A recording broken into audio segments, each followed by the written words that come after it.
యోహాన్ గారికి ఇప్పుడు గవర్నమెంట్ తెలియజేస్తున్నాను.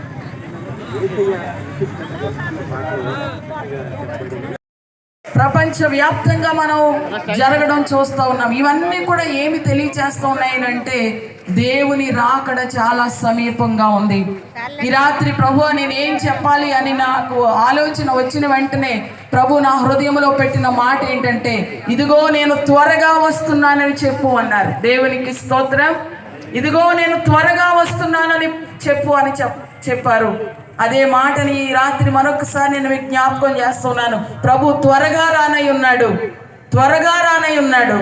మరి మీరు సిద్ధమైన ఆయనతో పాటు ఎత్తబడడానికి ఈ సభలను మీరు వ్యర్థం చేసుకోవద్దు.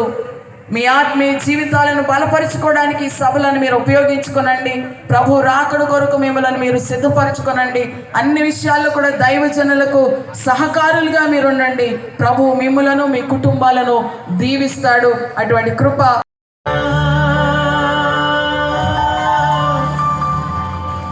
యేసయ్యా నీ కృప నాకు నీ కృప లేనిదే నేను ఉండలేనయ్యా.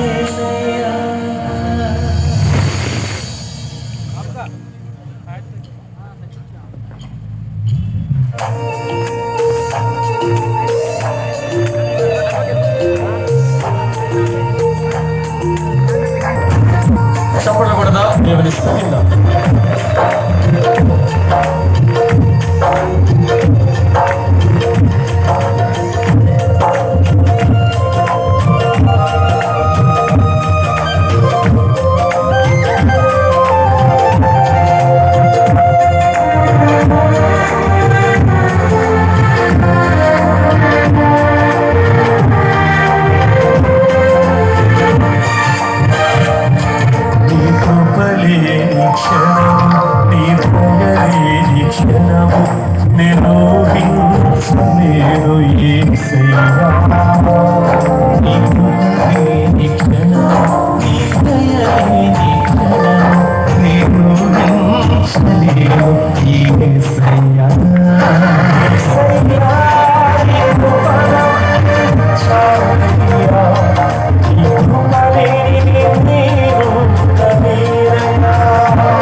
మీకంటే ముందు వచ్చేసాను. ఎవరన్నా పిలిస్తే నేను కిందకి వెళ్ళడం తప్ప, లేకపోతే అసలు నేను సభలోంచి కిందకి వెళ్ళను నేను. కాబట్టి చక్కటి వాక్య పరిచర్ని చేస్తూ ఉన్నప్పుడు అసభ్యంగా అటు ఇటు తిరగటం, మాట్లాడుకోవడం, అక్కడికి వెళ్ళడం ఇక్కడికి వెళ్ళడం, ఈ కార్యక్రమాలు చేయొద్దు. తర్వాత చాలా షాపులు ఎక్కడ పెట్టారు, అక్కడికి వెళ్ళి మరి ఏంటి అసలు చాలా రోజులు బట్టి ఫాస్టింగ్ ఉన్నట్టు వెళ్ళిపోయి అది తెచ్చేసుకొని గలాట చేస్తారు, చిరాగ్గా కొంతమంది బిహేవ్ చేస్తున్నారు. దయచేసి మరోలా భావించద్దు. దేవునికి చాలా గౌరవించాలి, మనం వాక్యాన్ని చాలా గౌరవించాలి, దేవుని చాలా గౌరవించాలి. చెప్పండి, ఆది యందు బాగా పలకండి, ఆది యందు వాక్యం ఉండేది, వాక్యము వాక్యమే కాబట్టి వాక్యమే దేవుడు. కాబట్టి దేవుని ముందు మందిరంలో వెళ్ళేటప్పుడు చెప్పులు తీసేసి ఎంత గౌరవంగా వెళ్ళి అమ్మో దేవాలయం అనుకుంటామో, మరి దేవాలయంలో అలాగే అద్భుతమైన వాయిద్యకారులు ఎక్కడున్నాడు? నోవా. థ్యాంక్ యూ చిన్ని బ్రదర్. అందరికీ ప్రభు పేరిట అందరికీ ప్రభు పేరిట నా వందనాలు. నిస్సి గారు అలాగే సునీల్ గారు, వాళ్ళ పాటలు అంటే చాలా ఇష్టం. వారిలో నేను గమనించింది, ఎంత ఎదిగినా ఒదిగుండే ఆ మంచి మనసు ఆ బిడ్డలకు దేవుడు అనుగ్రహించారు.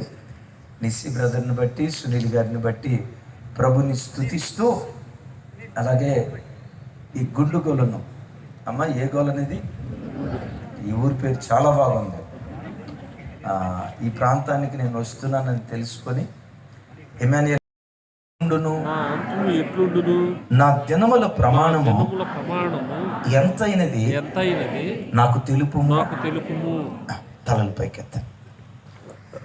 దావీదు మాట్లాడిన ఈ మాట గుండెలు పిండే అనుభవంతో నిండుకున్న సందర్భంలో పలికినటువంటి మాట. తను దేవుని అడుగుతున్న ప్రార్థన, దేవా నా అంతం ఎలా ఉండబోతుందో, నా ముగింపు ఎలా ఉండబోతుందో, నా అంతం ఒకసారి నాకు చెప్పవా? పాదాల నుండి బ్రతికించుటకును నీవే రాకపోతే ఈ రాత్రి నీవే రాకపోతే నేనే చప్పట్లు పడదాం.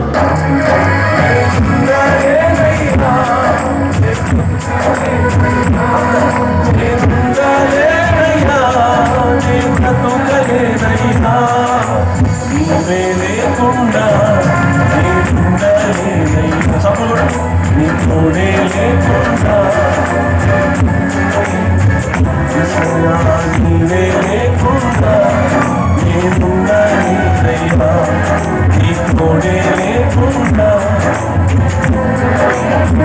రాజా రాజా నీ సన్నిధిలోనే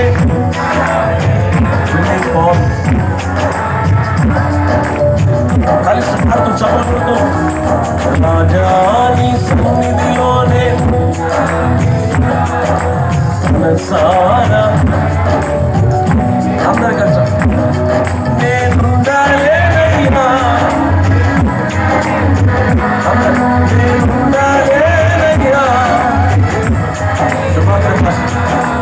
నీవే లేకుండా నేనుండలేదయ్యా, నీ తోడే లేకుండా నీ బ్రతుకలేదయ్యా.